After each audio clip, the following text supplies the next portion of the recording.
নিৰ্বাচনৰ বতৰ কাইলৈ অসমৰ ৫টা লোকসভা সমষ্টিত কাইলৈ ভোট গ্ৰহণ অনুষ্ঠিত হ'ব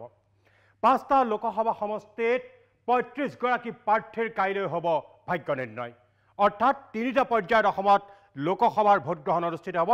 তাৰেই প্ৰথম পৰ্যায়ৰ ভোট গ্ৰহণ কাইলৈ ৫টা সমষ্টিত হ'ব তাৰে হৈছে যোৰহাট লোকসভা সমষ্টি নৱগঠিত কাজিৰঙা লোকসভা সমষ্টি ডিব্ৰুগড় লোকসভা সমষ্টি শোণিতপুৰ লোকসভা সমষ্টি আৰু লখিমপুৰ লোকসভা সমষ্টি এই ৫টা সমষ্টিত আমি কৈছোই যে ৩৫ গৰাকী প্ৰাৰ্থী মোট ৩৫ গৰাকী প্ৰাৰ্থীৰ কাইলৈ ভাগ্য নিৰ্ণয় হ'ব এই ৫টা লোকসভা সমষ্টিত ইয়াৰ ভিতৰত কাজিৰঙা লোকসভা সমষ্টিত সৰ্বাধিক প্ৰাৰ্থীৰ প্ৰতিদ্বন্দ্বিতা কৰিছে 11জন অৰ্থাৎ কাজিৰঙা লোকসভা সমষ্টিত 11জন প্ৰাৰ্থীয়ে প্ৰতিদ্বন্দ্বিতা কৰিছে আৰু ইয়াৰ বিপৰীতে সৰ্বনিম্ন প্ৰাৰ্থী আছে ডিব্ৰুগড় লোকসভা সমষ্টিত ডিব্ৰুগড় যিটো লোকসভা সমষ্টি সেই লোকসভা সমষ্টিটোত ৩ কোণীয়া প্ৰতিদ্বন্দ্বিতা হ'ব তাত ৩জন প্ৰাৰ্থী সৰ্বনিম্ন কাজিৰঙাত সৰ্বাধিক ডিব্ৰুগড়ত সৰ্বনিম্ন প্ৰাৰ্থীৰ ৰণযুঁজ ডিব্ৰুগড় আৰু যোৰহাট সংসদীয় সমষ্টি এই দুটা সংসদীয় সমষ্টিয়ে কাইলৈ বিশেষ দৃষ্টি আকৰ্ষণ কৰিছে সমগ্ৰ অসমৰ যদিও উজনি অসমৰ এই ৫টা সমষ্টিত কাইলৈ ভোট গ্ৰহণ অনুষ্ঠিত হ'ব কিন্তু বিশেষ দুটা সমষ্টি যোৰহাট আৰু ডিব্ৰুগড় লোকসভা সমষ্টিত দৃষ্টি নিক্ষেপ কৰিছে সমগ্ৰ অসমৰ ৰাইজে কাৰণ যুঁজ হ'ব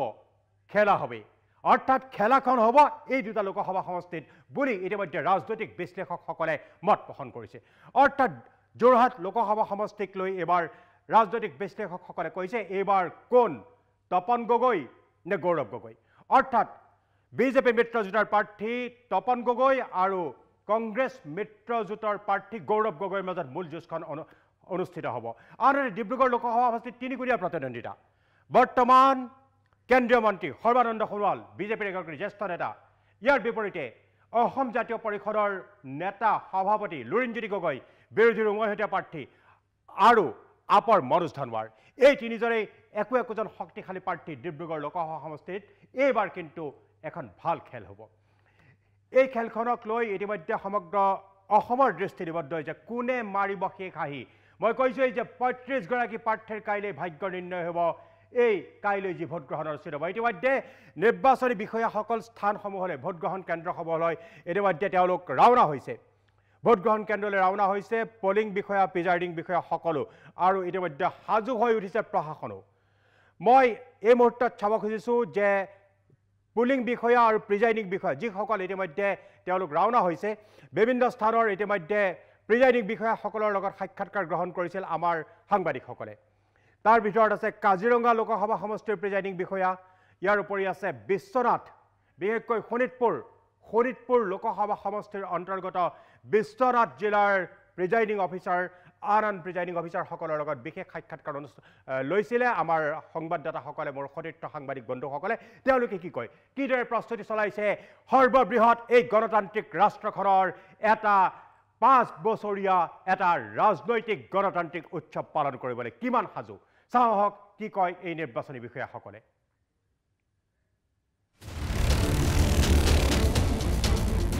দেশত শুকুৰবাৰে প্ৰথম পৰ্যায়ৰ নিৰ্বাচন অসমৰ ৫ সমষ্টিত ৩৫ প্ৰাৰ্থীৰ যুঁজ শুকুৰবাৰে দেশত অনুষ্ঠিত হ'ব প্ৰথম পৰ্যায়ৰ নিৰ্বাচনৰ ভোট গ্ৰহণ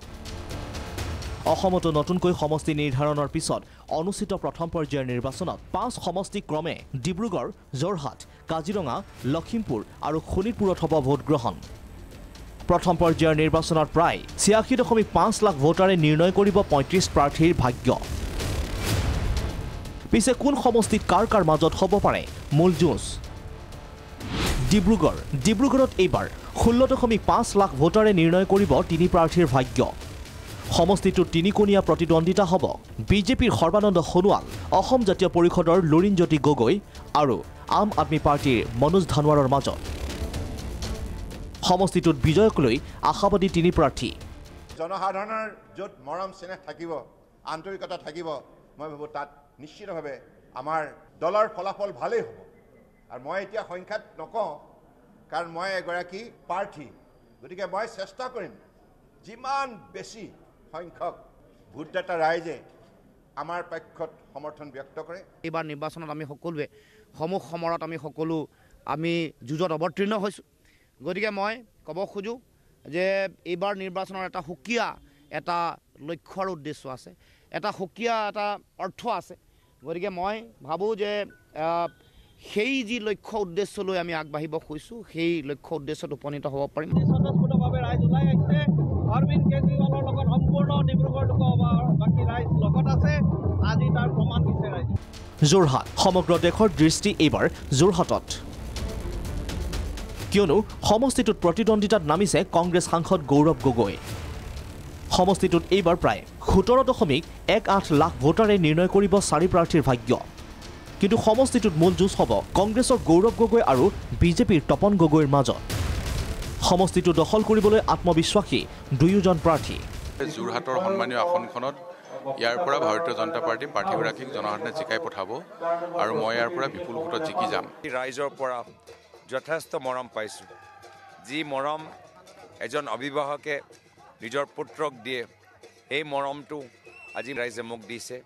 কাজিৰঙা, নতুনকৈ গঠিত কাজিৰঙা সমষ্টিত প্ৰায় 20.33 লাখ ভোটাৰে নিৰ্ণয় কৰিব 11 প্ৰাৰ্থীৰ ভাগ্য। কিন্তু সমষ্টিটোত মূল প্ৰতিদ্বন্দ্বিতা হ'ব বিজেপিৰ কামাখ্যা প্ৰসাদ তাছা আৰু কংগ্ৰেছৰ ৰোজলিনা তিৰ্কীৰ মাজত। সমস্ত ৰাইজে য'তে গৈছোঁ ত'তে আদৰণি জনাইছে। এনেকুৱা অভূতপূৰ্ব আদৰণি মই আগতেও পোৱা নাছিলোঁ। এইটো কাজিৰঙা লোকসভাত যিটো মানুহে আদৰণি জনাইছে, যথেষ্ট সঁহাৰি পাইছোঁ, আশীৰ্বাদ পাইছোঁ। আৰু য'তেই আমি 10টা বিধানসভা অন্তৰ্গত আমাৰ এই কাজিৰঙা লোকসভা অন্তৰ্গত যিখিনি 10টা সমষ্টি আছে, সকলো ৰাইজৰ সঁহাৰি লগ পাইছোঁ। আৰু এই মুহূৰ্তত মই প্रण লৈ ওলাই আহিছোঁ যে ৰাইজৰ হকে, ন্যায়ৰ হকে মই আগবাঢ়ি গৈছোঁ। লখিমপুৰ, উত্তৰ অসমৰ লখিমপুৰ লোকসভা সমষ্টিত প্ৰায় 15.66 ভোটাৰে নিৰ্ণয় কৰিব 4 প্ৰাৰ্থীৰ ভাগ্য।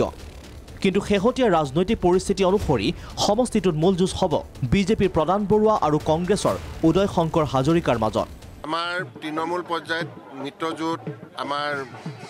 ওপৰৰ লেভেল, সকলো লেভেলতে আমি এতিয়া কাম কৰি আছোঁ আৰু সৰ্বশক্তিৰে আমি এই নিৰ্বাচনটোত অৱতীৰ্ণ হ'ম, যাতে আমাৰ বেছি পৰা বেছি ভাল হয় তাৰ কাৰণে চেষ্টাখিনি চলাম। কংগ্ৰেছ দলৰ প্ৰাৰ্থীৰ প্ৰতি ৰাইজৰ সমৰ্থন আছে আৰু এইবাৰ লখিমপুৰ লোকসভা সমষ্টিত কংগ্ৰেছ দল বিজয়ী হ'ব। শোণিতপুৰ, যুঁজ হ'ব নৱগঠিত সমষ্টি শোণিতপুৰতো। সমষ্টিটোত প্ৰায় 16.25 লাখ ভোটাৰে নিৰ্ণয় কৰিব 8 প্ৰাৰ্থীৰ ভাগ্য। কিন্তু শোণিতপুৰত হ'ব পাৰে তিনিকোণীয়া যুঁজ। প্ৰতিদ্বন্দ্বিতা হ'ব বিজেপিৰ ৰঞ্জিত দত্ত আৰু কংগ্ৰেছৰ প্ৰেমলাল গঞ্জু, লগতে আম আদমী পাৰ্টীৰ ঋষিৰাজ কণ্ডিল্যৰ মাজত। বিৰোধী আমাৰ কম্পিটিশ্যন নাই, এতিয়া আমাৰ ভিতৰত কম্পিটিশ্যন, আমাৰ বিধায়কৰ মাজত কম্পিটিশ্যন, কোনে বেছি কিমান ভোট দিব পাৰে। আমাৰ বুথে বুথে কম্পিটিশ্যন আছে। মোকতো ভয় খাব নালাগে তেওঁলোকে, তেওঁলোকৰতো গোটেই 9টা সমষ্টি তেওঁলোকে MLA আছে, চব আছে। মোৰতো একো নাই, মোৰ ৰাইজ আছে, মোৰ ভোটাৰ আছে। যিহেতু মই আগতে কৈছে মই 2 লাখ ভোটত মই জিকিম, 2 লাখ ভোটত জিকিম। আমি আৱৰ্জনাহে চাফা কৰিম, ইয়াত বিৰোধী কোনো নাই। আৰু আৱৰ্জনা চাফা কৰিম, ৰাজনীতি চাফা কৰিম। কিমান ভোট পাব? আমি ভোটৰ পৰিকল্পনা আমাৰ টিমে কৰি আছে, গতিকে ৰাইজে বিপুল সঁহাৰি দিছে। ইতিমধ্যে সমষ্টি কেইটাত সুকলমে নিৰ্বাচন অনুষ্ঠিত কৰিবলৈ সাজু হৈছে নিৰ্বাচন আয়োগ। ৰমেন কলিতাৰ ৰিপৰ্ট, প্ৰাগ নিউজ। এইবাৰ আমি চাব খুজিছোঁ, আপুনি চাওক, আমি কিছু সময় আগতে কৈছিলোঁ প্ৰস্তুতি ইতিমধ্যে সম্পূৰ্ণ আৰু কেইটামান ঘণ্টাৰ পিছতেই বিশ্বৰ বৃহত্তম গণতান্ত্ৰিক ৰাষ্ট্ৰখনত ৰাইজেই ৰজা হোৱাৰ সেই এটা দিন, যিটো দিন আহি পৰিব। কাইলৈ হ'ব সিদ্ধান্তৰ দিন। এতিয়া শোণিতপুৰ লোকসভা সমষ্টিৰ অন্তৰ্গত বিশ্বনাথ জিলাৰ যিগৰাকী প্ৰিজাইডিং বিষয়া আছে, তেওঁৰ লগত কথা পাতিছিল মোৰ সতীৰ্থ সাংবাদিক জগতাৰ সিঙে, যে কিদৰে শোণিতপুৰ জিলাখনত প্ৰস্তুতি কেনেকুৱা ধৰণে চলিছে, কিমান সাজু তেওঁলোকে কাইলৈ জনাদেশ ল'বলৈ। চাওঁ আহক শোণিতপুৰৰ বিশেষকৈ বিশ্বনাথৰ সেই প্ৰিজাইডিং বিষয়াগৰাকীৰ প্ৰস্তুতিৰ সম্পৰ্কত মতামত। জগতাৰ সিঙে লৈছিল সেই সাক্ষাৎকাৰ। হয়, নিশ্চয়কৈ প্ৰাঞ্জল ফুকন, এটা কথা ক'ব লাগিব যে যিহেতু লোকসভা নিৰ্বাচন কাইলৈ অনুষ্ঠিত হ'ব আৰু বিশ্বনাথ জিলাৰ 2টা সমষ্টিত এই নিৰ্বাচন অনুষ্ঠিত হ'ব, বিশ্বনাথ বিধানসভা সমষ্টি আৰু বিহালী বিধানসভা সমষ্টি। আৰু এই বিহালী বিধানসভা সমষ্টি আৰু বিশ্বনাথ বিধানসভা সমষ্টিৰ যি যাৱতীয় যি বস্তু আছে, সেই বস্তুখিনি আচলতে EVM-কে ধৰি সকলো বয় বস্তু আচলতে ইতিমধ্যে নিজ নিজ ভোট কেন্দ্ৰত পঠিওৱা হৈছে আমাৰ লগত আছে বিশ্বনাথৰ জিলা আয়ুক্ত ডাক্তৰ নেহা যাদৱ ডাঙৰীয়ানী আচলতে আমি তেওঁৰ পৰা জানিব বিচাৰিম পোনে পোনে যে কেনে ধৰণৰ প্ৰস্তুতি আৰু কিমান ভোটাৰ আছে আৰু কেনে ধৰণৰ প্ৰস্তুতি কি ক'ব ইতিমধ্যে বাইদেউ দেখা গৈছে যে প্ৰস্তুতি প্ৰায় সম্পূৰ্ণ সকলো আচলতে ভোট কেন্দ্ৰত যাৱতীয় যি বস্তু আহানি লৈ ভোটাৰ যি প্ৰিজাইডিং অফিচাৰে হওক পুলিং অফিচাৰ গৈছে কিমান অফিচাৰ গৈছে আৰু বিশ্বনাথ আৰু বিহালীত কিমান ভোট কেন্দ্ৰ আছে কি ক'ব আমাৰ দুটা সমষ্টি বিহালী আৰু বিশ্বনাথ ভিতৰত আমাৰ 394 পোলিং ষ্টেচন আছে টোটেল তাৰ উপৰিও আমাৰ টোটেল প্ৰিসাইডিং পোলিং মিলাই আমাৰ 1200 মানুহ আজি পৰা আমাৰ অফিচৰ পৰা গৈছে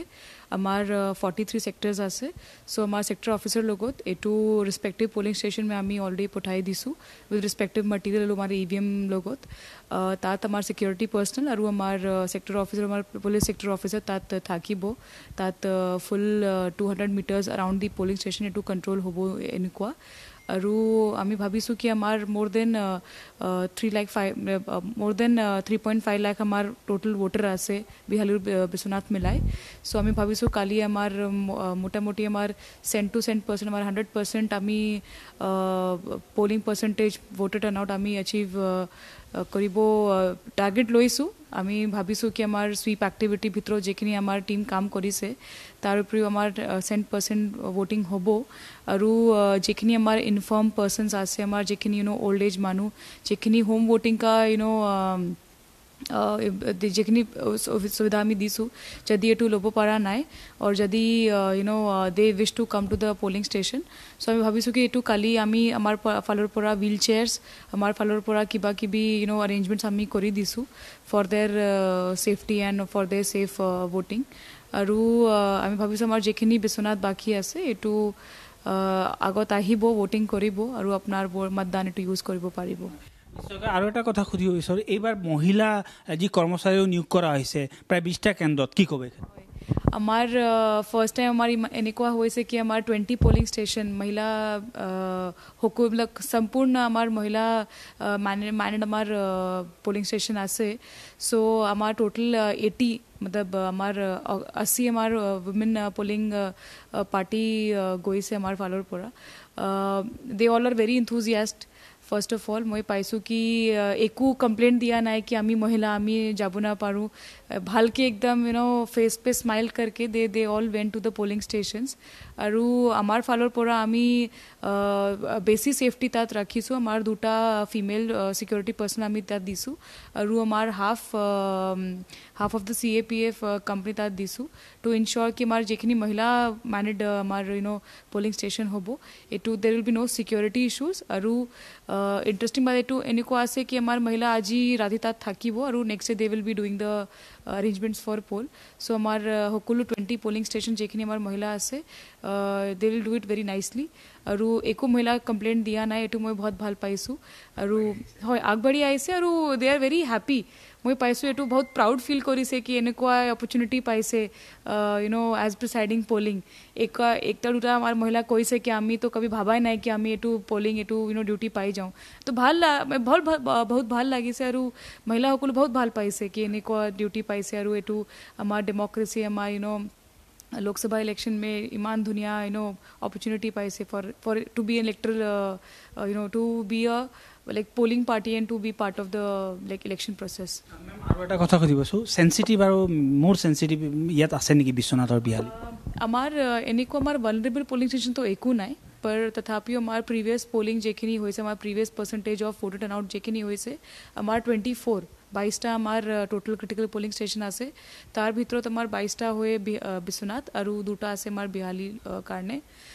তাত हमार 3 layers of provision have been given first layer আছে কি हमार তাত CAPF সিকিউৰিটি থাকিব তাৰ পিছত हमार webcasting provision আমি তাত দিছো so live telecast CCTV তাত লাইভ ব্ৰডকাস্টিং কৰিবই আৰু তাৰ উপৰিও हमार মাইক্ৰো অবজাৰ্ভাৰ বি हमार অবজাৰ্ভাৰ সৰ দিছে তাত so there will be 3 way of control on the critical polling stations নিশ্চয়কৈ ধন্যবাদ জানাইছো আৰু এয়া আছিল আসলতে বিশ্বনাথৰ জিলা আয়ুক্ত ডাক্তাৰ নেহা যাদৱ ডাঙৰীয়াই আৰু তেওঁ কৈছে যি সেনসিটিভ যিখিনি আসলতে ভোট কেন্দ্ৰ আছে সেই তিনিতৰপীয়া আসলতে যি সুৰক্ষা ব্যৱস্থা কৰিছে আৰু সকলো আসলতে যি যাৱতীয় যি কাম কাজ ইতিমধ্যে সম্পূৰ্ণ হৈছে ধন্যবাদ ডক্টৰ সিং। বিশ্বনাথৰ পৰা বিশ্বনাথৰ জিলা আয়ুক্ত নেহা যাদৱে ক'লে কিদৰে প্ৰস্তুতি চলাইছে। ইতিমধ্যে সম্পূৰ্ণ শান্তিপূৰ্ণভাৱে নিৰ্বাচন অনুষ্ঠিত ভোটগ্ৰহণ অনুষ্ঠিত কৰিবলৈ তেওঁলোকে প্ৰস্তুতি সম্পূৰ্ণ কৰিছে। সবিশেষত মই প্ৰাঞ্জল ফুকনে এইখিনিলৈ লৈছোঁ খন্তেক বিৰতি। বিৰতিৰ পিছত মই প্ৰাঞ্জল ফুকন পুনৰ উভতি আহিছোঁ এই নিৰ্বাচনৰ বিশেষ বাতৰিলৈ। সবিশেষ অৰ্থাৎ নিৰ্বাচনৰ সবিশেষ আমি বিভিন্ন স্থানৰ পৰা আপোনালোকক দেখুৱাব খুজিছোঁ। কি কাইলৈ যি 5টা সমষ্টিত কাইলৈ ভোটগ্ৰহণ অনুষ্ঠিত হ'ব উজনিৰ, মই পুনৰবাৰ দৰ্শকসকলক কৈছোঁ সেইকেইটা হৈছে যোৰহাট, ডিব্ৰুগড়, কাজিৰঙা, লখিমপুৰ আৰু শোণিতপুৰ। এই 5টা সমষ্টিৰ 35গৰাকী প্ৰাৰ্থীৰ কাইলৈ হ'ব ভাগ্য নিৰ্ণয়। এবাৰ যোৰহাট লোকসভা সমষ্টিৰ অন্তৰ্গত শিৱসাগৰ উপস্থিত আছে মোৰ সতীৰ্থ সাংবাদিক ভৈৰৱ মুণ্ডা। বিশেষকৈ শিৱসাগৰ বিধানসভা সমষ্টিটো বিৰোধীৰ হাতত আছে, অখিল গগৈ তাৰ বিধায়ক। সেয়েহে এইবাৰ যোৰহাট সমষ্টিৰ যুঁজখনৰ কথাটো আপোনালোকক কৈছোৱেই। এইবাৰ তপন গগৈ বৰাম গৌৰৱ গগৈ, এই যুঁজখন অতি আকৰ্ষণীয়। কেৱল এইবাৰ যোৰহাট সমষ্টিৰ ৰাইজেই নহয়, সমগ্ৰ অসমে চকু ৰাখিছে এই সমষ্টিটোৰ এই যুঁজখনত। এতিয়া শিৱসাগৰত উপস্থিত আছে মই কৈছোৱেই মোৰ সতীৰ্থ সাংবাদিক ভৈৰৱ মুণ্ডা। ভৈৰৱ, মই আপোনাৰ ওচৰলৈ আহিছোঁ। আৰু মাত্ৰ কেইটামান ঘণ্টা, কাইলৈ সিদ্ধান্তৰ দিন, ৰাইজে ৰজা হোৱাৰ দিন কাইলৈ। আৰু আজিৰ তাৰিখত মই আপোনাক সুধিব খুজিছোঁ প্ৰস্তুতি কেনেকুৱা ভোটগ্ৰহণৰ বাবে? হয় প্ৰাঞ্জল, ইতিমধ্যে আপুনি এটা কথা উনুকিয়াই গৈছে যে যোৰহাট লোকসভা সমষ্টিত অসমবাসীৰ চকু আছে। আচলতে অসমবাসী বুলি ক'লেই ভুল হ'ব, গোটেই ৰাষ্ট্ৰৰে এক প্ৰকাৰ চকু আছে বুলি কোৱা হয়। কাৰণ ইয়াত দুগৰাকী হেভিৱেট প্ৰাৰ্থী, এগৰাকী তপন গগৈ, যিগৰাকী তপন গগৈ আছুৰ সাধাৰণ সম্পাদক আছিলে দীৰ্ঘদিন ধৰি। তাৰ পৰৱৰ্তী সময়ত তেওঁ বিজেপিত যোগদান কৰিলে আৰু বিজেপিত যোগদান কৰাৰ পৰৱৰ্তী সময়ত দেখা গ'ল তেওঁ মন্ত্ৰী হ'ল বা সাংসদ হ'ল। তাৰ বিপৰীতে আছে কংগ্ৰেছ দলৰ যিগৰাকী প্ৰাৰ্থী প্ৰাক্তন মুখ্যমন্ত্ৰী তৰুণ গগৈৰ পুত্ৰ গৌৰৱ গগৈ, যিগৰাকী গৌৰৱ গগৈয়ে 10 বছৰ সংসদত এটা ভূমিকা লৈছে। সেইকাৰণে হেভিৱেট প্ৰাৰ্থিত্বৰ এখন যুঁজ হ'ব বুলি আচলতে ধাৰণা কৰা হৈছে। আৰু ইয়াকে লৈ পেলাই প্ৰাঞ্জল, তাৰ আগতে মই এটা গোটেই যোৰহাট লোকসভা সমষ্টিটোৰ যিটো জনগাঁথনি, এই জনগাঁথনিটো আপোনাক জনাব লাগিব যে ইয়াত ভোট আছে সম্পূৰ্ণ যদি আমি চাওঁ তেনেহ'লে 17,18,272গৰাকী ভোটাৰে নিৰ্ণয় কৰিব যে 2024 চনৰ লোকসভা নিৰ্বাচনত যোৰহাট সমষ্টিৰ পৰা, যিটো যোৰহাট সমষ্টি আচলতে সন্মানীয় লোকসভা সমষ্টি হিচাপে গণ্য কৰা হয়, এই যোৰহাট লোকসভা সমষ্টিৰ পৰা আচলতে কাক প্ৰতিনিধিত্ব দিব বা কাক প্ৰতিনিধি হিচাপে প্ৰেৰণ কৰিব। আৰু ইয়াত আহোম জনগোষ্ঠীৰ ভোটাৰৰ যদি সংখ্যাটো চোৱা যায় তেনেহ'লে 5,50,000 আহোম জনগোষ্ঠীৰ ভোট আছে। ঠিক তেনেকৈ দ্বিতীয় সংখ্যাগৰিষ্ঠ জনগোষ্ঠী হিচাপে ইয়াত দেখা গৈছে যে চাহ জনগোষ্ঠী 3,10,000 ভোট আছে। আৰু তাৰোপৰি হিন্দু বঙালীৰ ভোটৰ সংখ্যা ইয়াত 1,05,000। ইয়াত প্ৰাঞ্জল মুছলমান ভোট, যিখিনি মুছলমান আচলতে 1531 খ্ৰীষ্টাব্দত পাছত আচলতে ইয়ালৈ অহা আৰু 1630 খ্ৰীষ্টাব্দৰ পাছত ইয়াত হোৱা আচলতে যিসকল মৰিয়া জনগোষ্ঠী আৰু গৰীয়া জনগোষ্ঠী, যাক আমি খিলঞ্জীয়া মুছলমান বুলি কওঁ, সেই খিলঞ্জীয়া মুছলমানৰ ভোটাৰৰ সংখ্যা হৈছে 1,50,000। আৰু 1,50,000 ভোট, তাৰপিছত হিন্দীভাষী প্ৰায় 85,000, কোচ, কলিতা, ব্ৰাহ্মীণ, কেওট এইসকল মিলাই পেলাই 1,50,000। তাৰোপৰি এই যোৰহাট লোকসভা সমষ্টিত দেউৰী জনগোষ্ঠীৰ লোক আছে, মিচিং জনগোষ্ঠীৰ লোক আছে। এই গোটেই সামৰি 17,18,272টা ভোট, এই 272গৰাকী ভোটাৰে কাইলৈ নিৰ্ণয় কৰিব যে কোন হ'ব যোৰহাট সমষ্টিৰ পৰৱৰ্তী সাংসদ। এতিয়া কথাটো হ'ল আপুনি যিটো প্ৰশ্ন কৰিছে যে শিৱসাগৰ সমষ্টিৰ বিধায়ক অখিল গগৈৰ প্ৰসংগ আপুনি কৈছে, বিৰোধী বিধায়ক আছে। বিৰোধীৰ বিধায়ক হিচাপে আচলতে এই শিৱসাগৰ সমষ্টিটোৰ আকৰ্ষণ বা যি এক প্ৰকাৰ চাবলৈ গ'লে দৃষ্টি নিবদ্ধ আছে সকলোৰে যে এইবাৰ কেনেধৰণৰ ভূমিকা এই সমষ্টিবাসীয়ে লোকসভা নিৰ্বাচনত গ্ৰহণ কৰে, কাক কাৰ পক্ষে ভোট দিয়ে, কোন জয়ী হয় বা পৰাজিত হয়, এইবিলাক আমি 4 জুনত নিশ্চয়কৈ জানিম। কিন্তু আজিৰ যিটো প্ৰেক্ষাপট, সেই প্ৰেক্ষাপটটোলৈ যদি প্ৰাঞ্জল যাওঁ তেনেহ'লে শিৱসাগৰ জিলা প্ৰশাসনে কিন্তু প্ৰস্তুতি তুংগত কৰি তুলিছে। কাৰণ দেখা গৈছে যে শিৱসাগৰ নিৰ্বাচনী জিলা, য'ত 3,84,000 ভোটাৰে ভোটদান কৰিব, য'ত 481টা আচলতে ভোটগ্ৰহণ কেন্দ্ৰ কৰা হৈছে, য'ত 1,199টা 99 জন আৰক্ষী মোতায়েন কৰা হৈছে 4টা আৰ্ম ফ'ৰ্চ আচলতে মোতায়েন কৰা হৈছে নিৰাপত্তা যাতে বিঘ্নিত নহয় ইয়াৰোপৰি 3,84,000 ভোটাৰে শিৱসাগৰ আৰু ডিমৌ এই শিৱসাগৰ আৰু ডিমৌৰ যি আচলতে নিৰ্বাচনী জিলাৰ অন্তৰ্গত এই ভোটাৰসকলৰ হৈ পেলাই কাইলৈ 481টা ভোটগ্ৰহণ কেন্দ্ৰত ভোটগ্ৰহণ কৰিব আৰু পৰৱৰ্তী সময়ত ইয়াক লৈ পেলাই কেনেধৰণৰ ৰিজাল্ট হয় সেইবিলাক অসমবাসীয়ে বা ভাৰতবাসীয়ে দেখিব 4 জুনত এতিয়া কথাটো হৈছে প্ৰস্তুতি যদি আপুনি সোধে তেনেহ'লে প্ৰস্তুতি তুংগত জিলা প্ৰশাসনে পানী নসৰকা নিৰাপত্তা ব্যৱস্থা গঢ়ি তুলিছে আৰু ইয়াকে লৈ পেলাই যাতে কোনো ধৰণৰ খামখেয়ালিৰ সৃষ্টি নহয় যাতে যোৰহাট লোকসভা সমষ্টিৰ যি নাজিৰা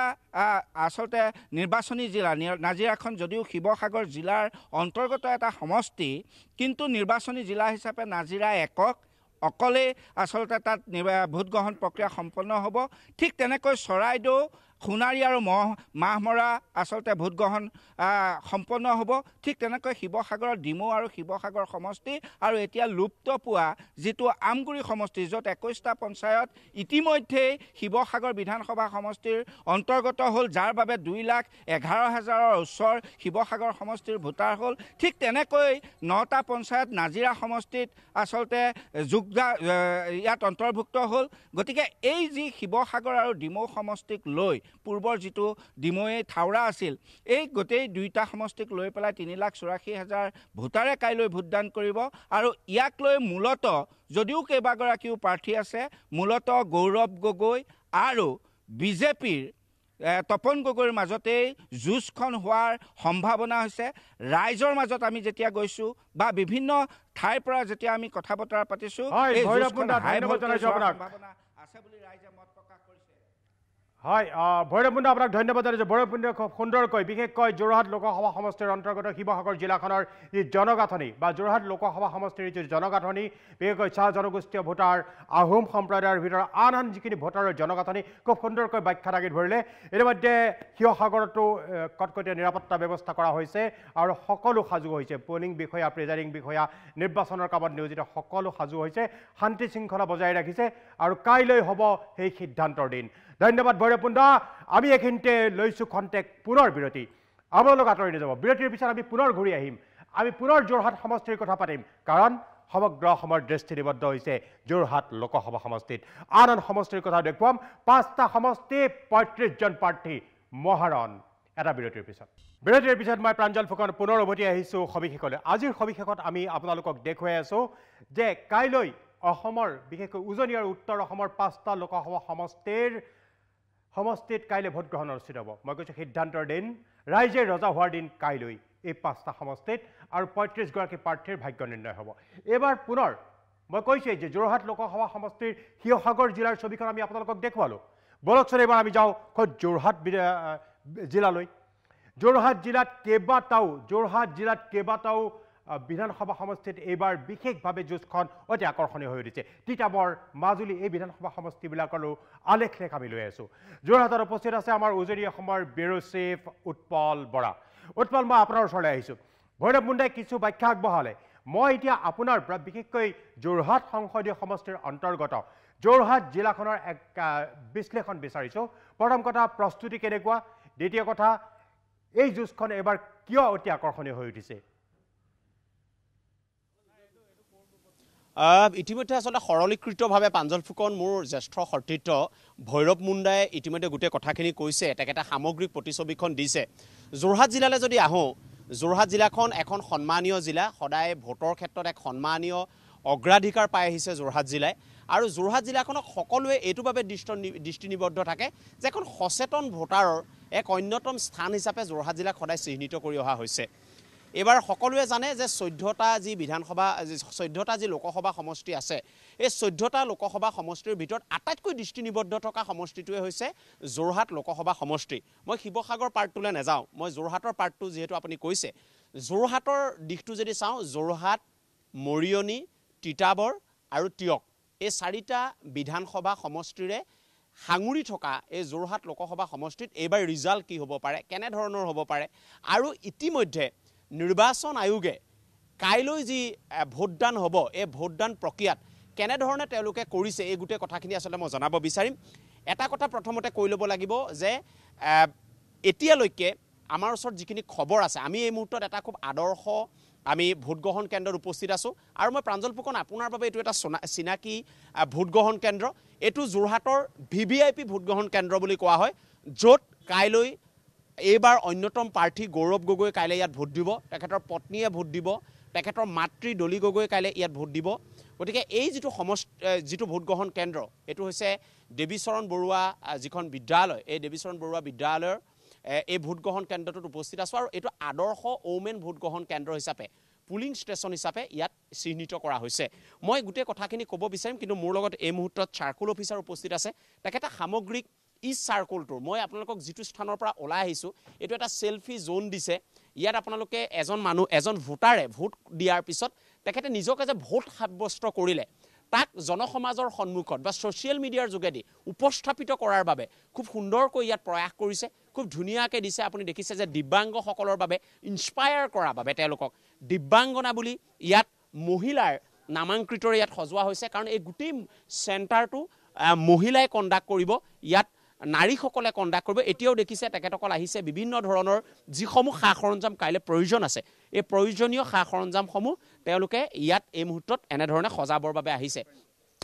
মই তেখেতে কথা পাতি আছে মই যাব বিচাৰিম কিন্তু মোৰ লগত ছেক্টৰ অফিচাৰ এই মুহূৰ্তত আছে মই তেখেতৰ লগত দুটা সৰু বাক্য লৈ ল'ব বিচাৰিম আপোনাৰ অধীনত থকা ভোটগ্ৰহণ কেন্দ্ৰ এই কেন্দ্ৰটোকে সামগ্ৰিক কৰি ছবিখন কেনেধৰণে সাজু হৈছে কাইলৈ ভাৰতীয় নিৰ্বাচনী আয়োগৰ যি সাধাৰণ নিৰ্বাচনৰ আমাৰ এই ভোটগ্ৰহণ কেন্দ্ৰটো আদৰ্শ ভোটগ্ৰহণ কেন্দ্ৰ আৰু আমি যৎপৰোনাস্তি চেষ্টা কৰিছোঁ যে ভাৰতীয় নিৰ্বাচনী আয়োগৰ যিসমূহ ৰীতি নীতি আছে সেই ৰীতি নীতিসমূহ সম্পূৰ্ণৰূপে পালন কৰি এই ভোটগ্ৰহণ কেন্দ্ৰটোৰ জৰিয়তে আমি অসমৰ ৰাইজক এটা বাৰ্তা দিব বিচাৰোঁ যে আমি সকলোৱে আমি ভোট প্ৰদান কৰিব লাগে আৰু নৱপ্ৰজন্মৰ কাৰণে এটা নতুন আমি এক চিন্তা উদ্বোধন কৰিব লাগে যে সকলোৱে ভোট দিয়াটো উচিত সেইটো বাৰ্তা লৈ আমি ইয়াত আজি অহৰহ কাম কৰি আছোঁ ইয়াত গোটেইটো মহিলা হয় আমাৰ ইয়াত দুটা ভোটগ্ৰহণ কেন্দ্ৰ আছে দুটাই মহিলাৰ দ্বাৰা পৰিচালিত আৰু ইয়াত এই দুটা ভোটগ্ৰহণ কেন্দ্ৰ অকল এইবাৰেই নহয় কেইবাবছৰ ধৰি ইয়াত মহিলাৰ দ্বাৰাই পৰিচালিত হৈ আছে এইখন সহযোগিতা কৰাৰ বাবে মোৰ লগত এই মুহূৰ্তত চাৰ্কুল অফিচাৰ আছে ৰাজহ চক্ৰ বিষয়া তেখেতৰ পৰা সামগ্ৰিক আপোনাৰ অধীনত কিমানমান ভোটগ্ৰহণ কেন্দ্ৰ আছে তাত খুব দৃষ্টিনিবদ্ধ থকা যেনে এইটো এটা খুব দৃষ্টিনিবদ্ধ থকা দিব্যাংগসকলৰ বাবেও হয়তো আছে অকণমান যদি এইখিনি আপুনি কয় 100 যোৰহাট LAC আণ্ডাৰত আমাৰ 176টা পলিং ষ্টেচন আছে তাৰ ভিতৰতে আমি 20টা আমাৰ উইমেন পলিং ষ্টেচন আছে তাৰে এটা মডেল হয় আৰু এটা আপোনাৰ ইউথৰ কাৰণে হেৰি কৰা হৈছে আৰু এটা আপোনাৰ PWD হেৰি কাৰণে যোৰহাট ব্লাইণ্ড ইনষ্টিটিউচনত আছে তো টোটেল 176ৰ ভিতৰত আমি 21টাই সংৰক্ষণ কৰি ৰাখিছোঁ 21টা হয় বাকীখিনিও খুব আৰু এইটো কথা মই জানিব বিচাৰোঁ যে নিৰাপত্তা ব্যৱস্থাই হওক ৰাইজ যিসকলে ইয়াত অংশগ্ৰহণ কৰা কৰ্মী সেইসকল কেনেধৰণে আহি ইতিমধ্যে নিজৰ ষ্টেচন পাইছে ইতিমধ্যে আমাৰ দুপৰীয়াৰ ভিতৰতে আমাৰ গোটেইখিনি পলিং ষ্টেচনতে পলিং টিম আহি উপস্থিত হৈছেহি আৰু প্ৰত্যেকটো টিমৰ লগতে আমাৰ দুজনকৈ পুলিচ অফিচাৰ আছে তেখেতলোকো পলিং টিমৰ লগতে আজি পলিং ষ্টেচনতে থাকিব নিৰাপত্তাৰ ফালৰ পৰা আমাৰ কোনো অসুবিধা নহয় সেইটো ধন্যবাদ জনাইছোঁ মই বিশ্বই মোক প্ৰাঞ্জল ফুকন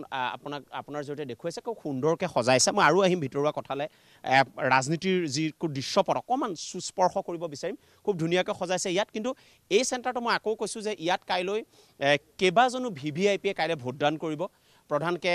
প্ৰাৰ্থী গৌৰৱ গগৈকে কৈ এটা সময়ত প্ৰয়াত মুখ্যমন্ত্ৰী তৰুণ গগৈ ইয়াত ভোট দিছিল আমি কেইবাবাৰো বাতৰি কৰিছিলোঁ ইয়াৰ পৰা আৰু মহিলাৰ দ্বাৰা সম্পূৰ্ণৰূপে নীতি নিৰ্ধাৰণ কৰা হৈছে সকলো কাম তেওঁলোকে কণ্ডাক্ট কৰিব ইয়াত এতিয়া আহোঁ যে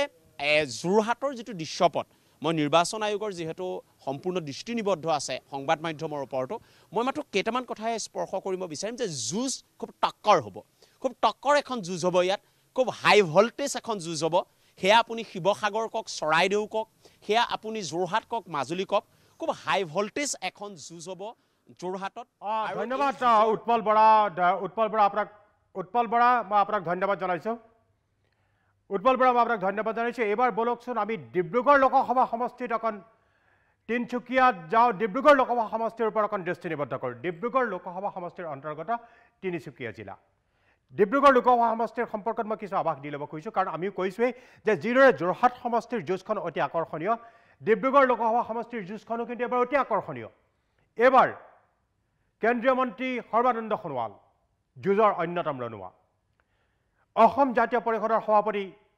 লুৰিণজ্যোতি গগৈ অন্যতম যোদ্ধা আপৰ মনোজ ধানোৱাৰ অন্যতম যোদ্ধা। এই তিনি বীৰৰ মহাৰণ হ'ব এবাৰ ডিব্ৰুগড় লোকসভা সমষ্টিত। বলক লৈ যাওঁ আপোনালোকক তিনিচুকীয়ালৈ, য'ত উপস্থিত আছে মোৰ সতীৰ্থ সাংবাদিক বিপ্লৱ চেতিয়া। বিপ্লৱ, আপোনাক স্বাগতম জনাইছোঁ সবিশেষলৈ। কি আৰু মাত্ৰ কেইটামান ঘণ্টা শেষ ৰাতিৰ খেল বুলিও কথা থাকে নিৰ্বাচনৰ সময়ত ৰাজধানীত। কি ডিব্ৰুগড় লোকসভা সমষ্টিত আৰু কেইটামান ঘণ্টাৰ পিছতেই জনাদেশ হ'ব। ৰাইজে ৰজা হোৱাৰ সেই এটা দিন আহি পৰিব। কেনেকুৱা পৰিস্থিতি, নিৰাপত্তা ব্যৱস্থা, বিশেষকৈ তিনিচুকীয়াৰ ক্ষেত্ৰত যদি আমি বা ডিব্ৰুগড়ৰ ক্ষেত্ৰত চাবলৈ যাওঁ, কেইদিনমান পূৰ্বে এক ঘটনাও ঘটি গৈছে। বিশেষকৈ স্পৰ্শকাতৰ বহু অঞ্চল আছে তাত। নিৰাপত্তাৰ দিশটো প্ৰথমতে অৱলোকন কৰি প্ৰস্তুতিৰ সম্পৰ্কত আমাক কিছু তথ্য আমাৰ দৰ্শকক জনাওক। বিপ্লৱ চেতিয়া।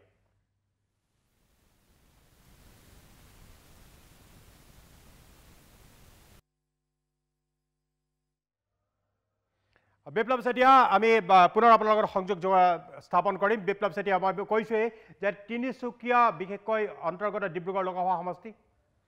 ডিব্ৰুগড় লোকসভা সমষ্টিত এইবাৰ তিনিজন সৰ্বনিম্ন। মই কিছু সময়ৰ আগতে যিটো তথ্য দিছিলোঁ পুনৰবাৰ তথ্যটো দিব কৈছোঁ যে এইবাৰ কাজিৰঙা লোকসভা সমষ্টিত এই 5টা সমষ্টিৰ ভিতৰত সৰ্বাধিক 11জন প্ৰাৰ্থী যুঁজত নামিছে। আৰু ইয়াৰ বিপৰীতে ডিব্ৰুগড় লোকসভা সমষ্টিত এইবাৰ সৰ্বনিম্ন 3জন, আৰু 3জনেই কিন্তু অতি বিখ্যাত যুঁজাৰু। সৰ্বানন্দ সোণোৱাল কেন্দ্ৰীয় মন্ত্ৰী, লুৰিণজ্যোতি গগৈ প্ৰাক্তন আছু নেতা তথা বৰ্তমান অসম জাতীয় পৰিষদৰ সভাপতি, আৰু মনোজ ধানোৱাৰ। মনোজ ধানোৱাৰৰ আন এটা পৰিচয় আছে ৰামেশ্বৰ ধানোৱাৰ, কংগ্ৰেছৰ প্ৰাক্তন মন্ত্ৰী ৰামেশ্বৰ ধানোৱাৰৰ পুত্ৰ, আপৰ প্ৰাৰ্থী। আৰু এই আপৰ প্ৰাৰ্থী আৰু বিশেষকৈ এইবাৰ ডিব্ৰুগড় লোকসভা সমষ্টিত আপৰ প্ৰাৰ্থীৰ হৈ প্ৰচাৰ চলাবলৈ কেন্দ্ৰীয় নেতৃবৰ্গ, আপৰ কেন্দ্ৰীয় নেতৃবৰ্গ, পঞ্জাবৰ মুখ্যমন্ত্ৰী আপৰ নেতা তথা পঞ্জাবৰ মুখ্যমন্ত্ৰী ভগৱন্ত মানো আহিছে, আতিশী আহিছে, দিল্লীৰ শিক্ষামন্ত্ৰী আতিশী আহিছে, আৰু বিভিন্ন ধৰণৰ তেওঁলোকৰ নেতা বিভিন্ন পৰ্যায়ৰ শীৰ্ষৰ পৰা তলৰ পৰ্যায়লৈ তেওঁলোকে আহি এবাৰ ডিব্ৰুগড়ত প্ৰচাৰ চলাইছে। ডিব্ৰুগড় লোকসভা সমষ্টিত এবাৰ প্ৰচাৰ চলাইছে আপৰ প্ৰাৰ্থীৰ বাবে। আৰু দ্বিতীয় কথাটো হৈছে ডিব্ৰুগড় লোকসভা সমষ্টিৰ অন্যতম বিশেষকৈ মনোজ ধানোৱাৰৰ প্ৰসংগতে যদি আমি চাবলৈ যাওঁ, ডিব্ৰুগড় লোকসভা সমষ্টিত বিশেষ তাৎপৰ্য বহন কৰে। অন্যতম ডিচাইডিং ফেক্টৰ বুলি যদি আমি ক'বলৈ যাওঁ, তেনেহ'লে সমষ্টিটোত চাহ শ্ৰমিকসকল অন্যতম ডিচাইডিং ফেক্টৰ। আৰু এই 3জন প্ৰাৰ্থীৰ ভিতৰত চাহ শ্ৰমিক সম্প্ৰদায়ৰ আছে মনোজ ধানোৱাৰ। এই এটা অংকও কিন্তু বিভিন্ন ৰাজনৈতিক বিশ্লেষকসকলে কৰিছে। দেখা যাওক কি হয়। আমি পুনৰ বিপ্লৱ চেতিয়াৰ পৰা আমি জানিম কিছু কথা, কিন্তু খন্তেক বিৰতিৰ পিছত মই প্ৰাঞ্জল ফুকন পুনৰ উভতি আহিছোঁ সবিশেষলৈ। আজিৰ সবিশেষ এক বিশেষ সবিশেষ। বিশেষ সবিশেষৰ অন্যতম কাৰণ হৈছে যে 5টা লোকসভা সমষ্টিত কাইলৈ হ'ব সিদ্ধান্তৰ দিন। উজনি আৰু উত্তৰ অসমৰ, মই পুনৰবাৰ কৰিছোঁ যিসকল দৰ্শকে এই মুহূৰ্তত প্ৰাগ নিউজৰ অনুষ্ঠান চাই আছে, যোৰহাট লোকসভা সমষ্টি, কাজিৰঙা, ডিব্ৰুগড়, শোণিতপুৰ, আৰু লগতে আছে কাজিৰঙা, শোণিতপুৰ, ডিব্ৰুগড়, যোৰহাট। এই লোকসভা সমষ্টিকেইটাৰ উপৰিও লখিমপুৰ সমষ্টিটো কাইলৈ সিদ্ধান্তৰ দিন। এইবাৰ আমি কিছু সময়ৰ আগতে আপোনালোকক কৈ আছিলোঁ যে ডিব্ৰুগড় লোকসভা সমষ্টিৰ যুঁজখনো কিন্তু এইবাৰ অন্যতম আকৰ্ষণীয় যুঁজ। কাৰণ কৈছোঁ তিনিকুণীয়া প্ৰতিনিধিতা সৰ্বানন্দ সোণোৱাল, লুৰিণজ্যোতি গগৈ আৰু মনোজ ধানোৱাৰ। ডিব্ৰুগড়ৰ আলেখ লেখ ল'বলৈ আমি নিশ্চয়কৈ আপোনালোকক লৈ যাব লাগিব ডিব্ৰুগড় লোকসভা সমষ্টিলৈ। বলক প্ৰথমতে যাওঁ তিনিচুকীয়ালৈ, য'ত উপস্থিত আছে মোৰ সতীৰ্থ সাংবাদিক বিপ্লৱ চেতিয়া। বিপ্লৱ, কেনেকুৱা আৰু মাত্ৰ কেইটামান ঘণ্টা নিশা হৈ আহিছে, শেষ নিশাৰ খেল, কাইলৈ হ'ব সিদ্ধান্তৰ দিন। ডিব্ৰুগড় লোকসভা সমষ্টিত কাইলৈৰ বাবে প্ৰস্তুতি কেনেকুৱা?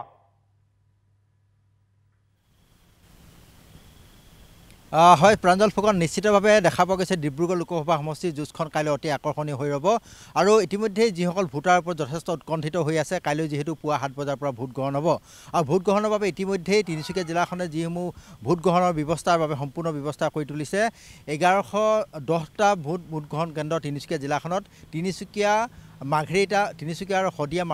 শদিয়া মহকুমা দুইটাতে ধৰি 1110টা ভোটত ভোট গ্ৰহণ হ'ব। আৰু তিনিচুকীয়া জিলাখনৰ কথা যদি কওঁ, মাকুম,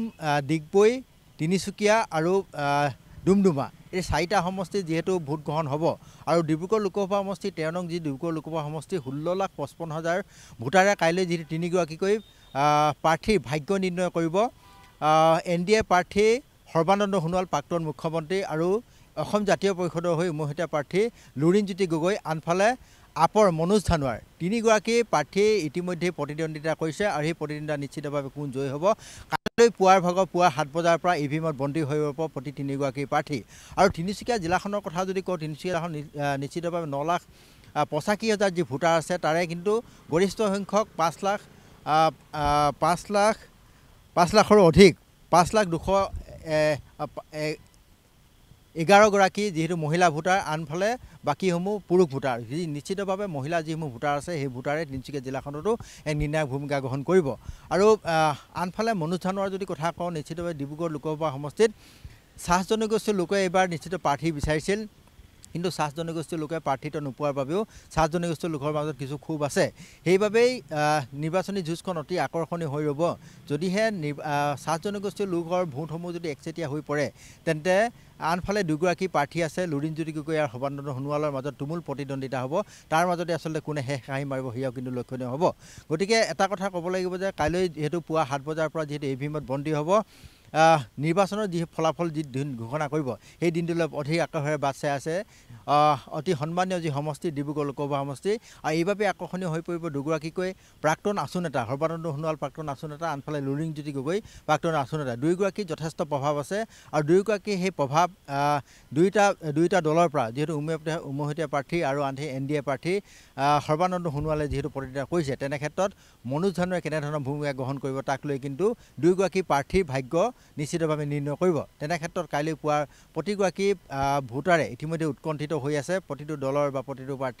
প্ৰাৰ্থীও এতিয়া উৎকণ্ঠিত হৈ আছে কাইলৈ যিহেতু 7 বজাৰ পৰা ভোট গ্ৰহণ হ'ব আৰু ইফালে নিৰাপত্তা যি দিশটো তিনিচুকীয়া জিলা প্ৰশাসনে সম্পূৰ্ণভাৱে নিৰাপত্তা দিশ